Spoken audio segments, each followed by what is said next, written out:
Welcome to Techno Eclipse's second video, and in today's video, we're going to discuss if the iMac late 2012 edition is still a viable option in 2018.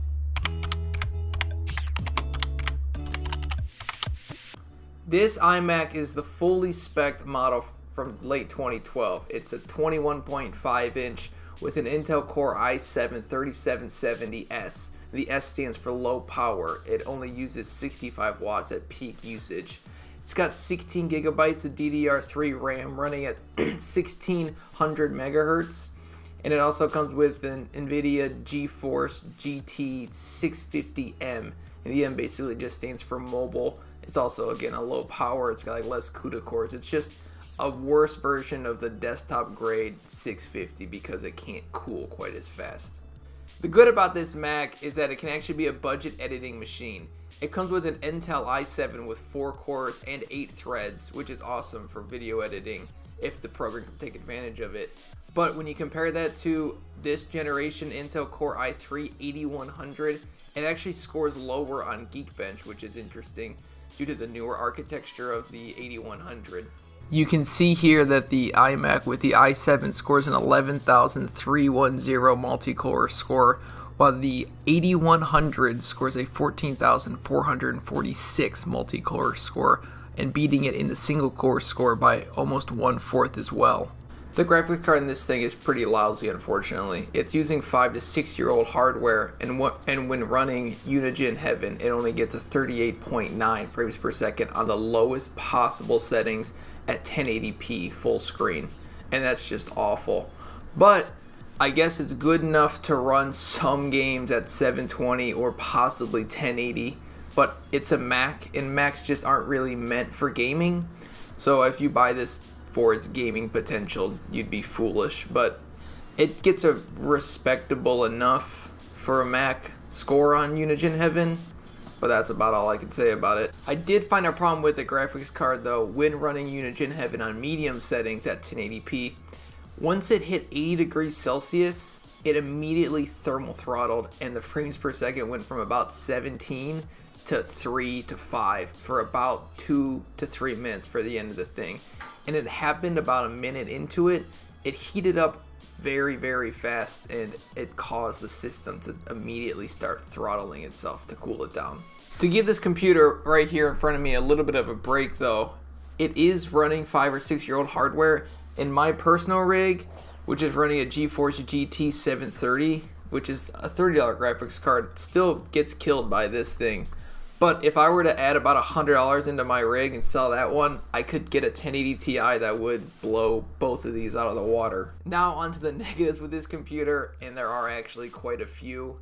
The hard drive inside this thing is a 5400 RPM hard drive.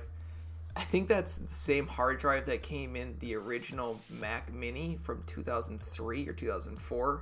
It runs about the same speed, and it feels like it's a very old computer.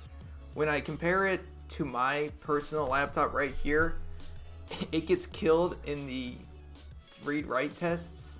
And if you look right here, you can see that the read and write speeds of the iMac are both barely under 100, whereas the MacBook Pro's write is about 550 and about 650 on the read.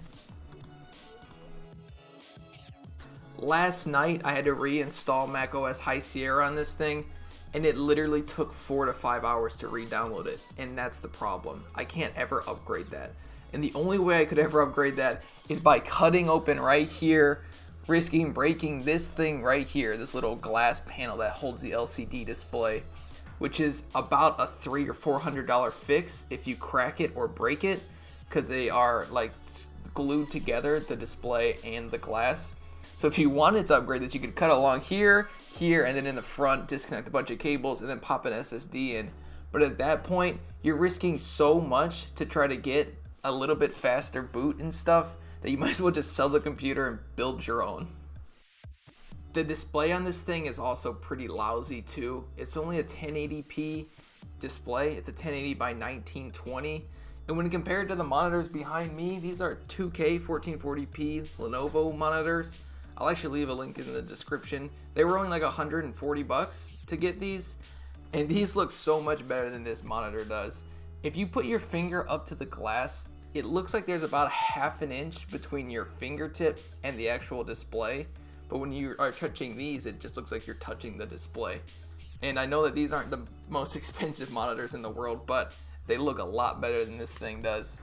And those I can change. If I ever want to upgrade to a 4K monitor, I can. If I want to upgrade to a 4K monitor on this thing, I can. I think the highest resolution and external display on this thing is 2560 by I think 1600, and that's about 2K, but I can't upgrade to a 4K monitor output from this. Obviously with iMacs, the thermal design is always a problem. In the back here, there's a slight little ventilation system, but it's tiny. It's not the same as this where it's got holes here. I got a fan here, a fan there, a fan on this side. It's got fans everywhere blowing fresh, colder air into it to cool it down. This thing has one spot to just get rid of all the air. And like I said earlier, it did thermal throttle when I was running the Unigine Heaven benchmark. At the end of the day, I think this iMac is a no-go. The problem is you just can't upgrade it, and that's a big issue with me. And for the price you're gonna pay, you can definitely build a more powerful PC, or you can even make a Hackintosh. But at the end of the day, I just don't think you should purchase this computer. Apple's gonna be dropping support for it soon, and really, it's a 6-year-old computer, and I know it's a Mac, but it's still a 6-year-old computer. It's running 6-year-old parts. Thank you for sticking around though, and I'll have links to everything in the description I mentioned in this video. Check out our site at technoeclipse.com. We post articles there 4 times a week, and we'll see you next Thursday. Thank you.